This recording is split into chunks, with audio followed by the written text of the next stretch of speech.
226 জনকে হত্যার লাইসেন্স পেয়েছে। শেখ হাসিনার এমন বক্তব্য আদালতের জন্য হুমকি কিনা তার ব্যাখ্যা চেয়েছেন আন্তর্জাতিক অপরাধ ট্রাইব্যুনাল। 15 মের মধ্যে এর ব্যাখ্যা দিতে বলা হয়েছে। এর আগে ট্রাইব্যুনালে শেখ হাসিনার বিরুদ্ধে আদালত অবমাননার অভিযোগ আনা হয়।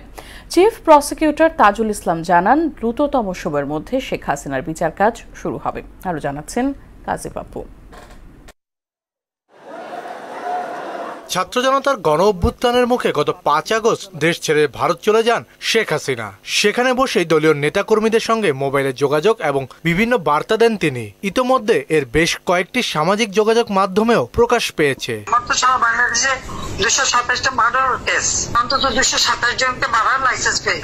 শেখ হাসিনার বক্তব্য প্রচারে নিষেধাজ্ঞা রয়েছে ট্রাইব্যুনালেরও। সম্প্রতি 226 মামলায় 226 জনকে হত্যার লাইসেন্স পেয়েছি এমন বক্তব্যের সত্যতা এবং ফেসবুক পেজে প্রচার করায় গাইবান্ধার আওয়ামী লীগ নেতা শাকিল আলম ও শেখ হাসিনার বিরুদ্ধে আদালত অবমাননার অভিযোগ আনে প্রসিকিউশন। শেখ হাসিনা এবং শাকিল আহমেদের বিরুদ্ধে 11-4 ধারা অনুযায়ী কন্টেম্পটের নোটিশ ইস্যু করেছেন।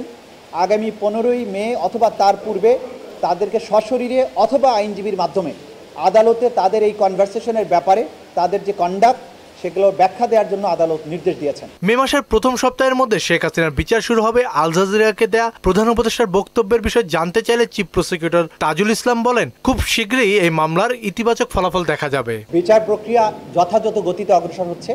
বাইরে মাননীয় প্রধান উপদেষ্টা বা অন্যান্য উপদেষ্টারা যা বলছেন সেটা তাদের রাষ্ট্রীয় দৃষ্টিভঙ্গি থেকে তারা বলছেন। শেখ হাসিনার যে মামলার কথা আপনারা উল্লেখ করেছেন তার ব্যাপারে তদন্ত সংস্থা প্রসিকিউশন সবচাইতে বেশি গুরুত্ব দিয়েছে এবং গুরুত্বের সাথে কাজ করছে।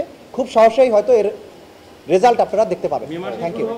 বলতে পারছি না। এদিকে নারায়ণগঞ্জে জুলাই আগস্টের আন্দোলনে আবুল হাসান খানকে হত্যার অভিযোগে শামীম ওসমান ও তার ছেলে অয়ন ওসমান সহ 8 জনের বিরুদ্ধে গ্রেফতারি পরোয়ানা জারি করা হয়েছে। এছাড়া আশুলিয়া থানায় 6 জনের মরদেহ পোড়ানোর ঘটনায় পুলিশের এসআই আরাফাত উদ্দিন ও কামরুল হাসানকে ট্রাইব্যুনালে হাজির করার নির্দেশ দেওয়া হয়। 8 জন আসামির বিরুদ্ধে তারা সবাই আওয়ামী লীগ যুবলীগের বিভিন্ন পর্যায়ের নেতা এবং অস্ত্রধারী ব্যক্তি।